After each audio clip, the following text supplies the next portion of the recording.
대단히 외로운 삶입니다.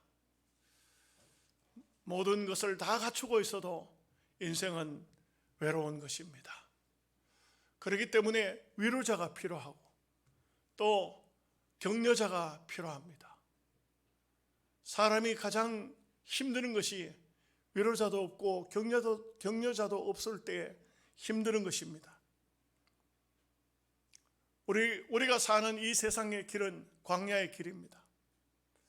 광야는 길도 잘 보이지 않고 먹을 음식도 시원찮고 광야는 쉴 만한 곳이 없습니다. 모든 것이 다 있는 듯한 이런 시대이지만 이런 시대에도 사람들 중에는 말로 다 할 수 없는 외로움을 타는 사람들이 없지 않아 있습니다. 어느 가정에서는 아주 집이 부유한 집안인데도 불구하고 온갖 좋은 것을 아이에게 다 먹이지만 아이가 자라지를 않는 겁니다. 너무나 이상해서 유명한 의사를 찾아갔습니다. 우리 아이가 모든 환경도 좋고 또 좋은 음식도 먹이는데 왜 이렇게 자라지를 않는지, 그래서 데려갔더니 의사 선생님께서 이렇게 말합니다. 아이를 하루에 몇 번씩 안아주십니까? 안아주는 일은 거의 없습니다. 어릴 적에 젖먹이 때 안아줬지. 아이를 안아주십시오. 안아주라. 그 선생님의 말씀을 듣고 집에 와서 기회가 있을 때마다 아이를 품에 안아주었는데 아이가 어느 순간부터 정상적으로 성장하더라는 것이죠. 시대가 무서워져서 요즘에는 남의 아이는 잘못 안다가는 큰 곤욕을 치르기도 합니다. 저는 그 어린 주일학교 아이들 만나면은 제가 품에 안고 이렇게 해줬는데 등을 두드려주고 이렇게 했는데 한 번은 보니까요, 제가 교회를 들어오려고 하는데 어떤 아이가 목사님 하고 불러요, 다급하게. 그래서 왜 그럴까 싶어요. 왜 하니까 쫓아오더니 저한테 오더니 목사님 안아주세요. 정상적인 다 집사님 가정이에요. 그런데도 아이가 제가 어릴 적 유치원 다닐 때부터 안아줬으니까 그 목사가 안아주는 것이 자기한테는 좋았던 것 같아요. 그래서 쫓아와가지고 뭔 특별한 얘기를 하려 하나 했더니 목사님 안아주세요. 이것이 바로 어쩌면 인생의 모습입니다. 여러분, 부부간에도 안아주지 않으면 문제가 생깁니다. 상당히 심각한 문제는 부부가 너무 떨어져 있는 삶을 살고 있는 것입니다. 남편은 남편대로, 아내는 아내대로 그렇게 살고 있습니다. 오늘 우리의 삶이 어떤가? 우리가 걸어가는 이 인생길에 있어서 시편 121편 7절 말씀에 여호와께서 너를 지키며 너의 환난을 명쾌하며 너의 영혼을 지켜주시리로다. 하나님은 우리의 영혼을, 우리의 삶을, 우리의 길을 지켜주시는 분입니다. 이사야서 41장 10절에 두려워하지 말라, 내가 너와 함께함이라. 놀라지 말라, 나는 내 하나님이 됨이라. 내가 너를 굳세게 하리라. 참으로 너를 도와주리라. 참으로 나의 의로운 오른손으로 너를 붙들리라. 하나님은 우리를 붙드시고 우리를 안으시고 우리의 가는 길을 인도하시고 우리 하나님께서는 우리를 항상 돌보고 계시는 것입니다. 미켈란젤로가 유명한 사람이죠. 베드로 성당에 인간 창조라는 그림을 그렸습니다. 아담을 창조하는 그림을 그렸는데 그 옆에 우리 하나님의 형상이 없으시지만 하나님의 형상을 그려놨습니다. 하나님이 우리 인생을 내고 계시고 창조하고 계신다는 말씀인 것입니다. 미국의 제임스 하디슨이란 그런 심리학자인데 이분이 시드는 병이란 책을 썼습니다. 이분은 고아원을 운영하면서 하여간 부모가 없이 자라는 아이들, 참 이 아이들 사랑해주고 내가 부모가 돼야 되지. 그래서 정말 아버지처럼 그 아이들에게 먹을 것, 입을 것, 모든 것을 다 해주었습니다. 근데 아이들이 늘 자주 일반 아이들보다 훨씬 더 자주 아프고 병이 생기고 잘 낫지 않고 이런 겁니다. 이분이 늘 고민거리가, 왜 우리 고아원에 있는 아이들은 그렇게 잘 먹을 것, 입을 것 다 해주는데도 이렇게 잘 성장하지 못하고 늘 병들까? 근데 이분이 휴가를 얻어서 어느 시골로 갔다가, 시골에도 고아원이 있으니까 방문을 해봤는가 봐요. 그런데 그 고아원에 가서 깜짝 놀란 거예요. 애들이 얼마나 쾌활하고 건강한지 모르겠어요. 이게 웬일인가? 그래서 그 고아원의 내용을 알아봤더니 동네 자원봉사자들이 하루에 한 번씩 이 고아원을 방문한다는 겁니다. 방문해서 뭘 하느냐? 아이들을 품에 안아준다는 거예요. 너무 놀랐습니다. 다른 거 별다른 게 하는 게 아니에요. 무슨 시설이 좋은 게 아니에요. 좋은 것을 먹여주는 게 아니에요. 좋은 것을 입혀주는 것도 아니에요. 환경이 좋은 것도 아닌데 봉사자들이 와서 아이들을 한 번씩 안아준다는 거예요. 하루에 한 번씩. 얼마나 신기한 일인 것입니까? 그래서 그분은 인간은 접촉의 존재라 이렇게 이제 하고, 시드는 병이라는 책을 써냈는데 사랑을 받지 못하면 시든다. 아주 일리가 있는 것 같아요. 여러분들 가정에 하초가 있습니까?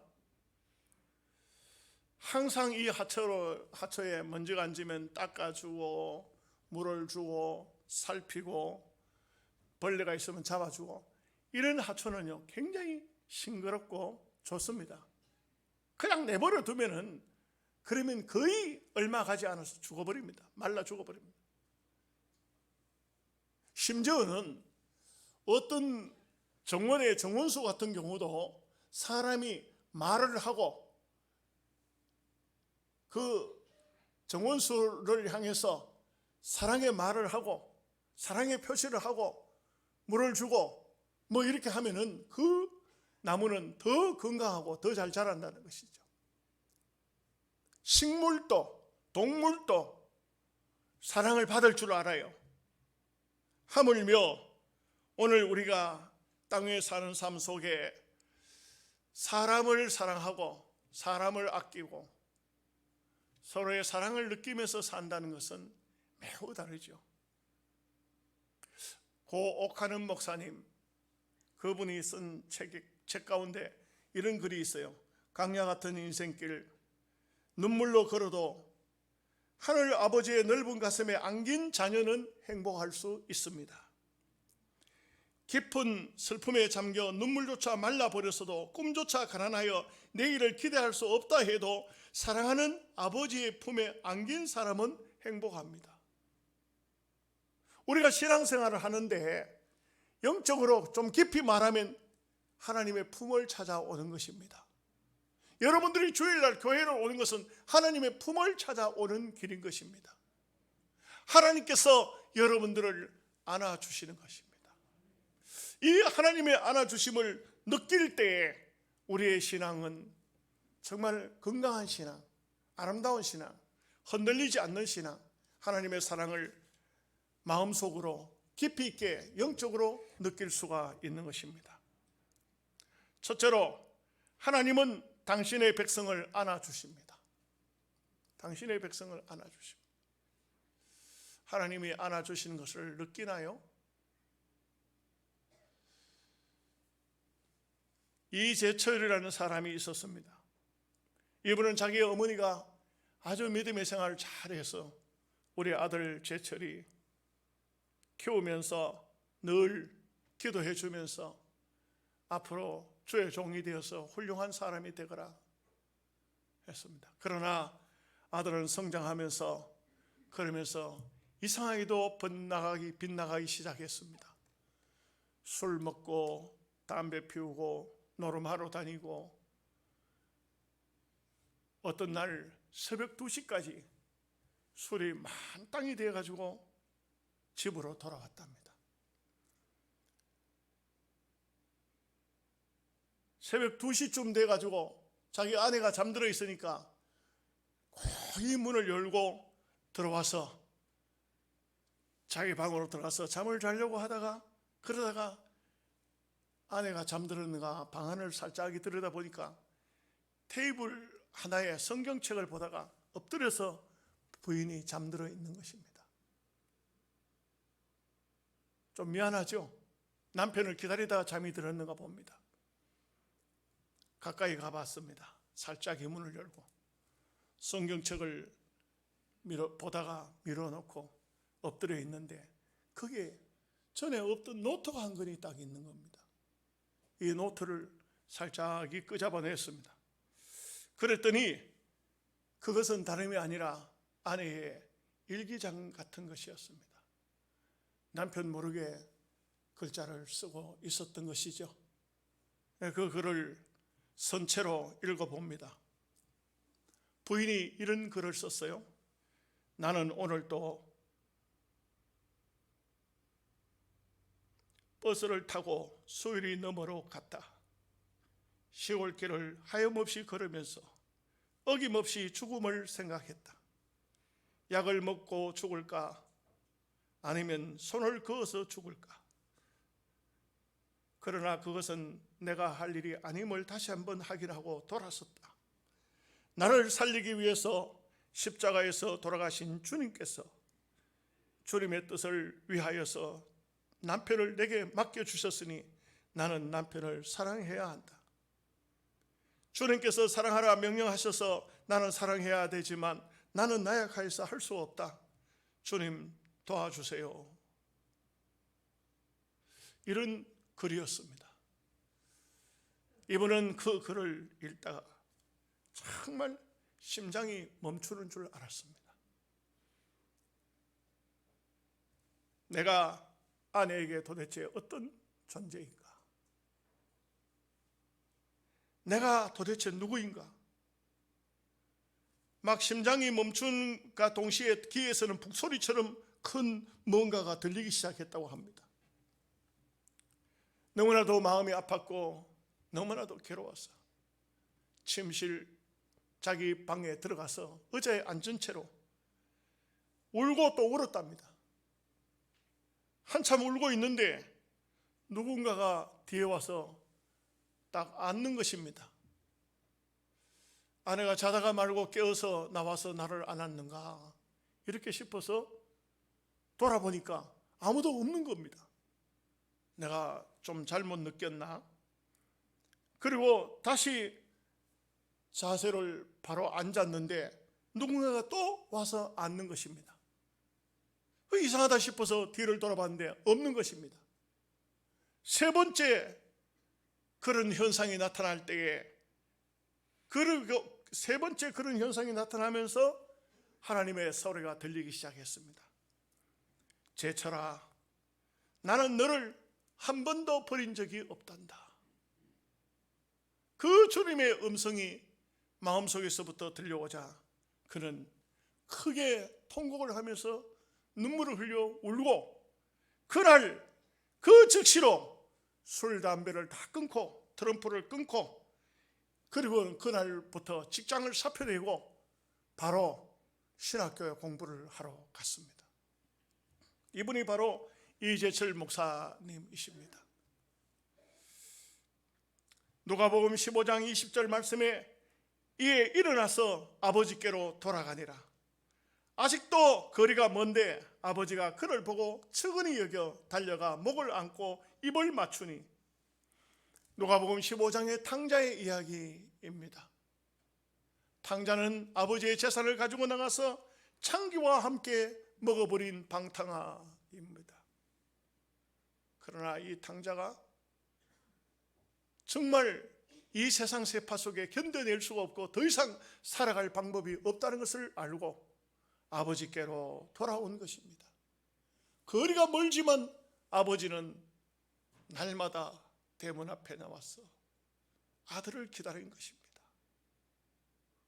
그리고 아들이 돌아왔을 때 저 거리, 먼 거리지만 아들을 보고 달려가서 아버지가 품에 안았습니다. 아들의 몸에서 더러운 냄새가 나고 세상 냄새가 나지만 아버지는 개의치 않았습니다. 이것은 바로 하나님 아버지의 모습을 우리에게 보여주고 있는 것이죠. 하나님 아버지는 우리를 품에 안으십니다. 여러분들이 전심으로 하나님께 돌아오면 하나님은 언제나 여러분을 품에 안으시는 그런 하나님이시죠. 두 번째 우리가 생각할 말씀은 하나님께서는 당신의 백성을 절대적인 보호하신다는 말씀인 것입니다. 품에 안으신다는 것은 아무도 건드리지 못한다. 하나님 품에 있는 것을 누가 건드립니까? 하나님의 절대적인 보호입니다. 천국 가는 그날까지, 우리가 믿음의 삶의 세계에 도달하는 그날까지 하나님은 우리를 품에 안으시는 분이십니다. 이 땅 위에 사는 모든 인생에게는 고난이 면제된 일이 없습니다. 예수 잘 믿어도 고난 옵니다. 예수 잘 믿어도 어려움이 옵니다. 그런데 이 어려움을 극복해내는 방법은 하나님 아버지의 도움이 없이는 안 됩니다. 실제로 하나님께서 우리의 삶을 도와주십니다. 여러분, 성경을 통해서 보면 믿음의 사람들의 이야기를 안 할 수가 없죠. 요셉에게도 감당하기 어려운 고난이 다가왔습니다. 희한하게도 사람들은요, 자기가 당하는 고난은 굉장히 큰 고난인데 남들이 당하는 고난은 별로 느끼지를 않아요. 별로 아픔을 느끼지 않아요. 누군가가 제가 이번에 큰 병이 생겨서 병원에 가서 수술을 받아야 됩니다. 기도해 주십시오. 예, 기도해 드리죠. 예, 기도하겠습니다. 그 아픔을 그 사람의 입장에서 느끼는 사람은 거의 없습니다. 요셉의 형님들은 요셉을 지금 애굽의 상인들에게 팝니다. 요셉은 형님들 이렇게 하지 마십시오. 이렇게 하지 마십시오. 애걸 하면서 형님들 저를 살려주세요. 하지만 요셉을 그들은 돈을 받고 파는 이런 아주 악한 행동을 합니다. 요셉은 어느 20에 팔려서 애굽 땅으로 갔습니다. 참 견딜 수 없는 그런 참 힘든 삶을 살지만 여러분, 분명한 것은 요셉의 길에는 하나님이 함께하고 계십니다. 창세기 39장에 보면 계속해서 하시는 말씀이 뭐냐면 요셉과 하나님이 함께 하시므로 다른 게 필요 없어요. 우리가 땅 위에 사는 동안 가장 중요한 게 뭐냐? 하나님이 함께하는 삶이에요. 하나님이 나와 함께 계시는가? 하나님이 함께 계시면 돼요. 뭐가 두렵습니까?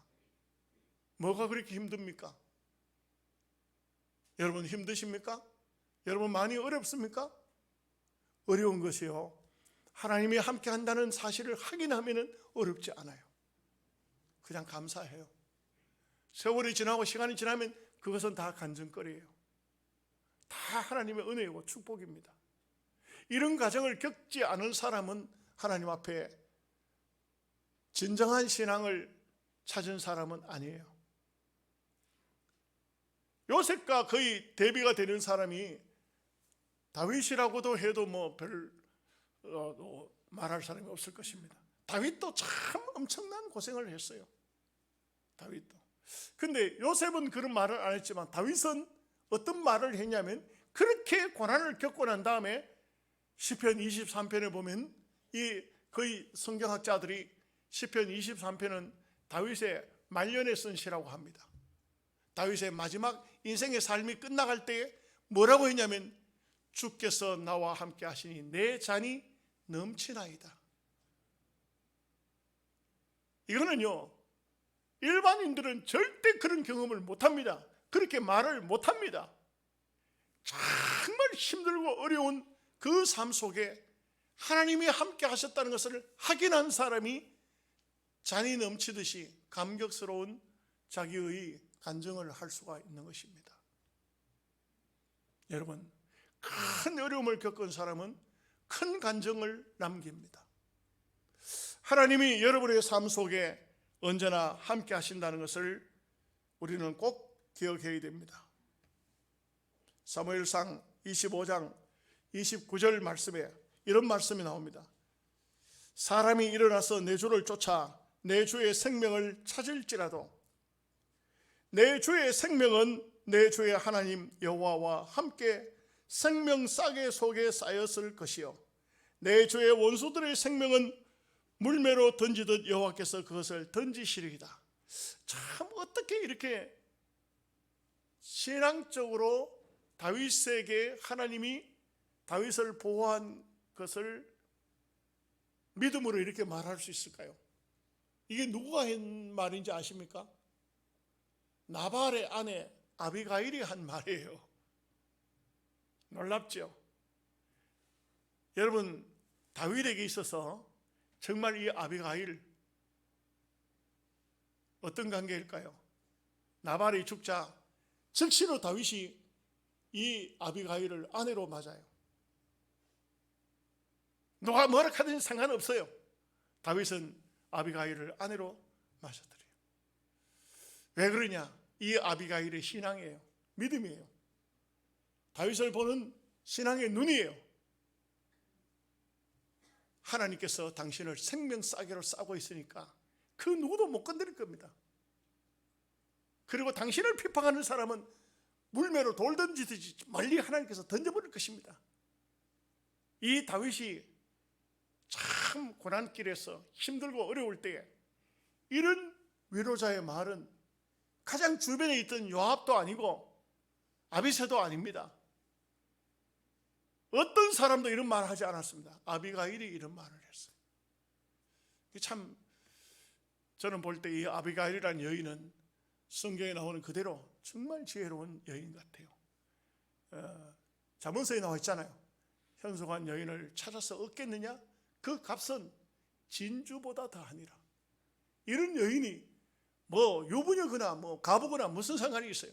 이런 여인을 얻었다는 것이 다윗에게 있어서 생애에서 다윗의 삶을 빛나게 만들었다는 것이죠. 옥스퍼드 대학의 맥그리스라는 교수는 이런 말을 했습니다. 내 평생에 가는 길이라는 책을 썼는데요, 인생의 삶은 짧은 삶이고 산책의 삶인 줄 알았지만 인생의 삶이라는 것은 마라톤의 삶이다. 어린 시절 철이 없을 때는 부모의 사랑을 듬뿍 받으면서 마치 인생 삶 자체가 좋은 정원에 산책을 하는 것처럼 그렇게 기쁘고 즐거웠어요. 그러나 어느 날 어느 순간에 그 산책의 길이 마라톤의 길로 바뀌어버렸어요. 달리지 않으면 안 되는 것입니다. 마라톤을 하면서 얼마나 많은 사람들이 낙오되어지고 쓰러지고 절망하고 탈선하는 것입니다. 그런데 끝까지 달려갈 수가 있느냐? 우리의 인생길, 이 힘들고 어려운 이 인생길이지만 달려가는 이 길에 하나님이 도와주셔야 됩니다. 여러분이 가는 길에 고비고비 순간순간 하나님이 도와주셔야 돼요. 저는 목회자이지만 참 부끄럽게도 어떤 때는 이렇게 기도합니다. 하나님, 이번 한 번만 좀 도와주세요.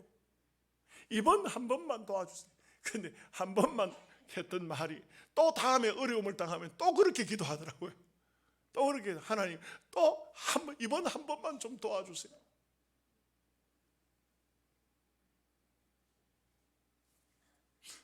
요한복음 10장 28절에 내가 저희에게 영생을 주노니 영원히 멸망치 아니할 것이요 또 저희를 내 손에서 빼앗을 자가 없느니라.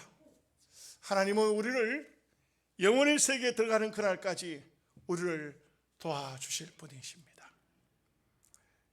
세 번째, 지치고 힘들 때 하나님의 품에 안겨야 합니다.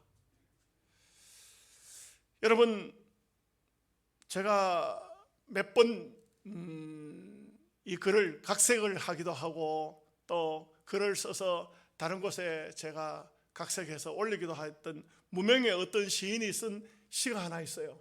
아마 이 무명의 시인은 자기 이름을 밝히지 않았지만 굉장히 그 힘들고 어려운 어떤 질병이나 어떤 병듦 속에, 어떤 고통 속에 살았던 것 같아요. 그래서 이분이 쓴 시를 제가 소개를 해드리죠.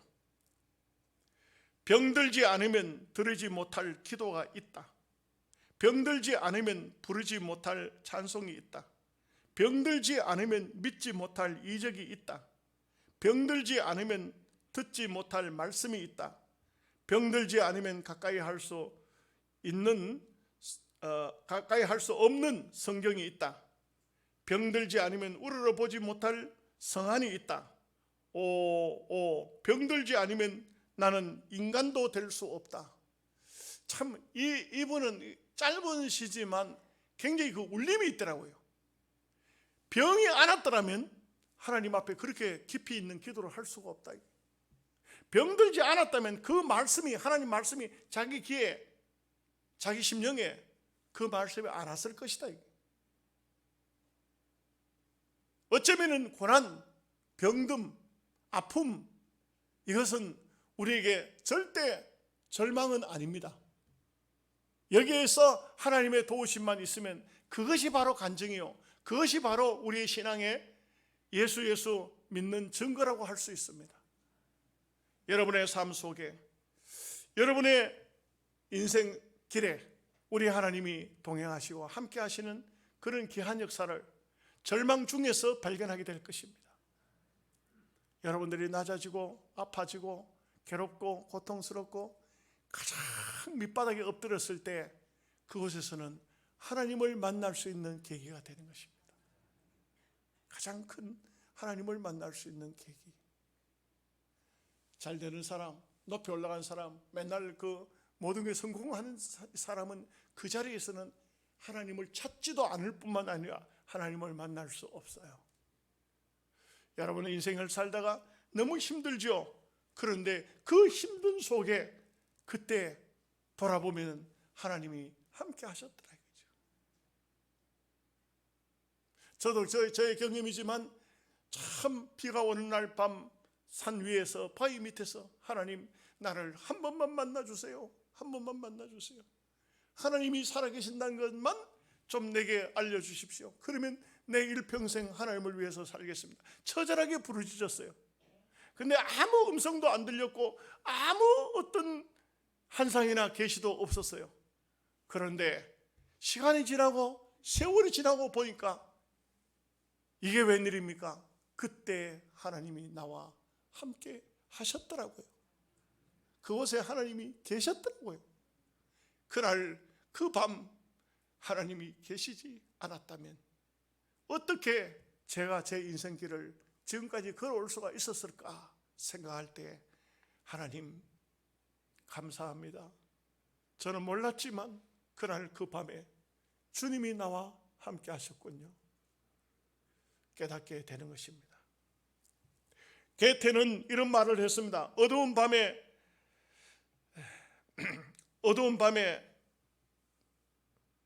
찬 방에서 한 개의 보리떡을 입에 넣어보지 않은 사람은 인생을 말하지 말라. 다시 말하면 참 차가운 방에서 한 개의 보리떡, 이 보리떡이 좋은 떡은 아니죠. 그 보리떡으로 생명을 영위해 나갔다면 그런 사람이 아니라면 인생을 말하지 마라. 누구에게도 인생이 뭐다 뭐 이런 얘기, 쓸데없는 얘기 하지 마라. 정말 힘들고 어려운 그 삶을 살아온 사람이, 그런 절실한 삶을 산 사람이 하나님은 살아계십니다. 하나님은 우리와 함께 하십니다. 확신이 있다는 것이죠. 어린아기는요, 몸이 아프면 약을 잘 먹어서 병이 낫는 것이 아니고, 여러분 아셔야 됩니다. 아기는 엄마의 품에 더 깊이 안겨서 심장의 고동소리를 들어야 병이 낫는 것입니다. 고린도후서 12장 9절에서 10절 말씀에 이런 말씀이 나오죠. 나에게 이르시기를 내 은혜가 내게 족하도다. 이는 내 능력이 약한 데서 온전하여 짐이라 하신지라. 그러므로 도리어 크게 기뻐함으로 나의 여러 약한 것들에 대하여 자랑하리니 이는 그리스도의 능력이 내게 머물게 하려 하심이라.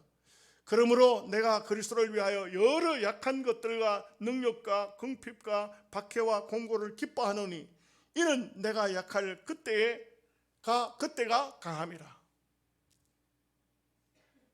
바울의 고백입니다. 바울이 승승장구 뭐 가말리엘 선생 밑에 배우고 무슨 뭐 로마의 시민권 있고 막 자기가 그리스도인들을 잡아서 옥에다 쳐넣고 이렇게 막 전부 세상적으로 자기밖에 없는 그런 때에 하나님을 만난 것이 아니에요. 가장 낮아지고 가장 깨지고 가장 아프고 가장 밑바닥에 떨어졌을 때 그때 하나님을 만났더라고요. 약할 그때 정말 힘들 때 정말 어려울 때 그때 하나님이 계시더라는 것이죠. 여러분 자칫 잘못하면 세상적인 성공으로 하나님이 나에게 복 주셔서 하나님 어쩌고 저쩌고 그런 얘기는 잘못된 얘기일 수도 있어요. 어쩌면은 우리 하나님은요 높은 자, 잘 되는 자, 성공한 자들 속에 보당하는 지금 아파하고 지금 힘들어하고 지금 눈물 흘리고 지금 괴로워하는 그들에게 하나님이 함께 하시는 것입니다. 조지 마티스라는 분이 이런 말을 했습니다. 내 영혼아 꿇어 엎드리는 장소를 피하지 말라. 이게 상당히 일리가 있는 의미가 있는 말 같아요. 내 영혼아 꿇어 엎드릴 수 있는 장소 그것을 피하지 말라. 말씀 결론입니다. 우리가 땅 위에 사는 삶은 결코 만만한 삶은 아닙니다. 그러나 여러분 담대함을 가지십시오. 우리가 이 땅 위에 사는 삶은 광야의 삶이고 세상 사람과 부딪히면서 살지만 어렵지만 분명한 것은 하나님이 우리와 함께 하시고 때로 여러분들이 넘어지거나 아파하거나 할 때 하나님은 여러분을 안으십니다. 여러분을 안아주실 것입니다. 하나님의 품에 하나님 품을 그리워하고 하나님 품을 좋아하고 이것이 바로 오늘 모세가 이스라엘 백성들에게 한 말입니다. 하나님이 너희를 안고 계시지 않느냐? 안아서 여기까지 오지 않았느냐? 왜 이것을 알지 못하냐? 모세의 마음이 답답했죠. 여러분들은 이 하나님의 모습을 하나님의 마음을 아시고 믿음으로 승리하시기를 주님의 이름으로 축복합니다. 아멘. 기도하겠습니다.